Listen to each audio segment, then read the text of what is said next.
North Avenue to Techwood Drive. O'Leary to Key.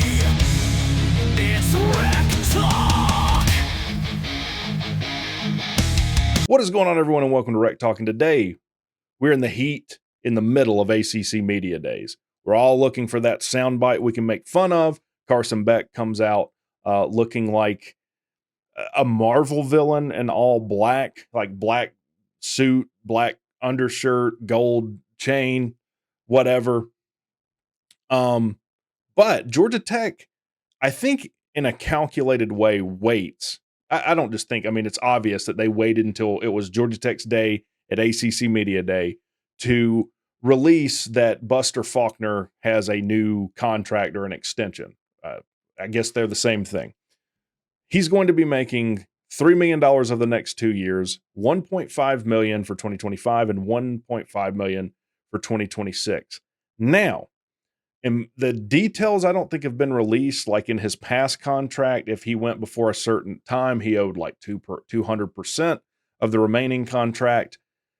I don't know if that's in here. That's important, though, as far as keeping him. And let's just call it what it is. Tech has been a springboard, a launching pad for coaches to go to other places, going all the way back to George O'Leary. So you have to think this is Ryan Alpert, right? Georgia Tech just hires an AD from Tennessee, and a guy that's, in my opinion, I was as impressed with him in his introductory conference as you could be just watching someone in their introductory press conference. If you want to see that, I reacted to that for members.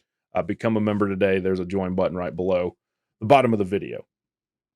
But this is huge. The main criticism people have had about Georgia Tech, hell, including me in recent history, especially with how the bat thing went down, was their commitment to football, right? Brent Key was making like a little over $3 million a year when he took the job. Now, he's also had his contract renegotiated, but you're not going to maintain a staff doing that. So this makes Buster the highest paid coordinator of all time at Georgia Tech. He was already the highest paid coordinator of all time. But more importantly, this puts him in the top 10 of offensive coordinator pay in the country. I think it puts him at 9th. So I think there's only now 8 offensive coordinators that are paid more than Buster Faulkner. He makes more than Mike Bobo. He makes more than Will Stein at Oregon. Now, some of these teams have co-offensive coordinators, so they have like 2 co-offensive coordinators. I just picked 2 teams that aren't like that. Now, the Georgia fans are going to say, well, Mike Bobo's awful. Mike Bobo sucks. I want Mike Bobo fired. And I don't know what to tell you. The man had the most drop passes last year of any team, 132nd in drop passes, last in rush offense. Your offensive line was horrible. He should have got a Broyles Award for beating Texas twice with that offense and winning an SEC title. So, yeah, you can't make Georgia fans happy. Either way, Buster makes more than him. And I think this is a statement. I mean, Georgia Tech is taking football seriously. You know, signed their first 5-star in Josh Petty last year. Have committed. J Bat raised like $300 million.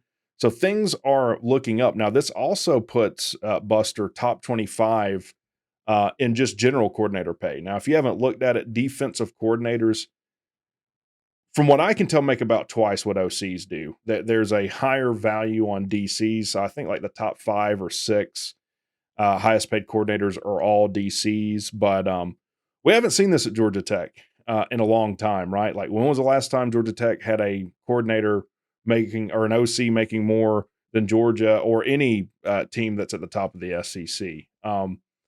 I love to see it. There's going to be some people, and if they're watching this video, they know who they are, that don't think this is warranted, and I would love to talk to them about that on College Football Weekly.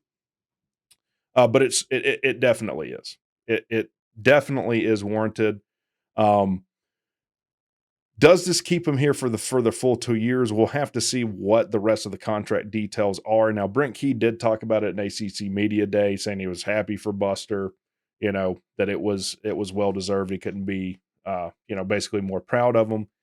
And it makes me happy too, because aside for what this means for the program that Georgia Tech is, like the continuity of staff and players is going to be key to Georgia Tech getting better and better every year. Um, we've gone through what, 4 DCs in the last 3 years on defense. We at least have to have some semblance of continuity on offense. So let me know what you think. If you're a Tech fan, do you think this was worth it? If you're not a Tech fan, do you think Buster's worth it? Let me know in the comments. Y'all have a good one.